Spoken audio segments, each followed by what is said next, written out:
Hello' everyone, আজি আপোনালোকৰ বাবে সজিনাৰে বনোৱা চব্জিৰ এটা খুব সোৱাদ লগা ৰেচিপি লৈ আহিছোঁ আৰু লগতে আপোনালোক সকলোকে আকৌ এবাৰ আদৰণি জনাইছোঁ আছামিজ কিটচেন চেনেললৈ।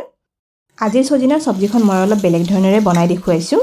সজিনা একেধৰণেৰে বনাই খাবলৈ আমনি লাগিলে মই বনোৱা পদ্ধতিত এই ৰেচিপিটো আপোনালোকে এবাৰ বনাই চাব পাৰে। আশা কৰোঁ আপোনালোকে আজিৰ ৰেচিপিটো নিশ্চয় ভাল পাব। তেনেহ'লে ভিডিঅ'টো শেষলৈকে চাই থাকিব।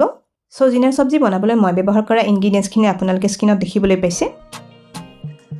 এয়া মই 250 গ্ৰাম সজিনা লৈছোঁ। সজিনাখিনি ভালদৰে পানীৰে এবাৰ ধুই চাফা কৰি লৈছোঁ।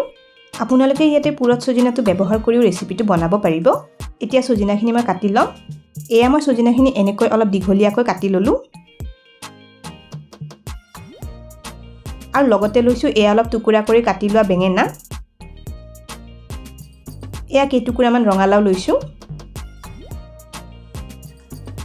অলপ ফ্ৰেঞ্চ বিন টুকুৰা কৰি কাটি লৈছোঁ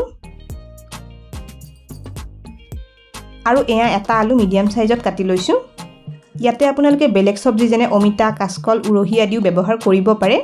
আচলতে সজিনাৰ লগত এইদৰে বেলেগ বেলেগ চব্জি অলপ মিহলি কৰি বনালে খাবলৈ খুব সোৱাদ লগা হয়। সজিনাৰ চব্জিখনত দিবলৈ এয়া অলপ মছলা লৈছোঁ। এয়া মই এচামুচ কলা সৰিয়হ আৰু বগা সৰিয়হ একেলগে পানীত ভিজাই অলপ সময় থৈ দিছিলোঁ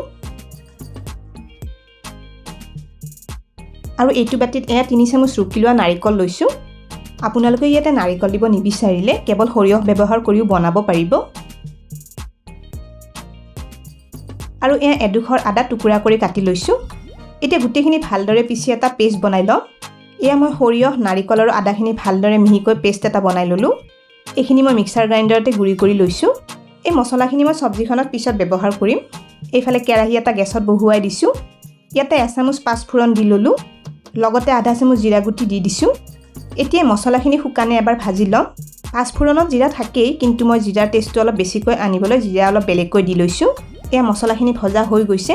এতিয়া এইখিনি গুড়ি কৰি ল'ম। পাঁচফোৰণ আৰু জিৰাখিনি এয়া মই খুন্দনাটোতে গুড়ি কৰি ল'লোঁ।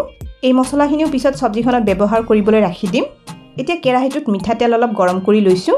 তেলখিনিত প্ৰথমতে বেঙেনা টুকুৰাখিনি দি ল'ম।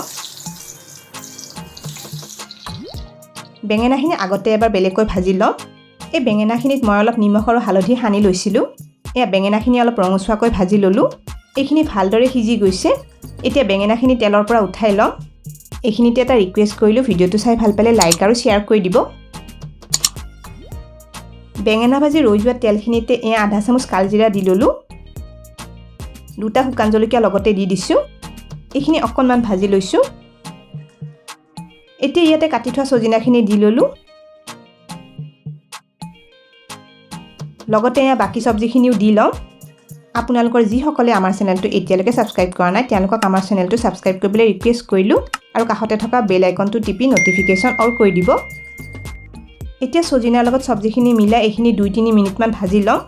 এইখিনি সময়ত গেছৰ ফ্লেমটো মিডিয়ামত ৰাখিছোঁ। এয়া নিমখ অলপ সোৱাদ অনুসৰি দি ল'লোঁ আৰু লগতে অলপ হালধি জোখমতে দি দিছোঁ। গোটেইখিনি মিলাই অলপ ৰঙচুৱা হোৱালৈ ভাজি ল'ম।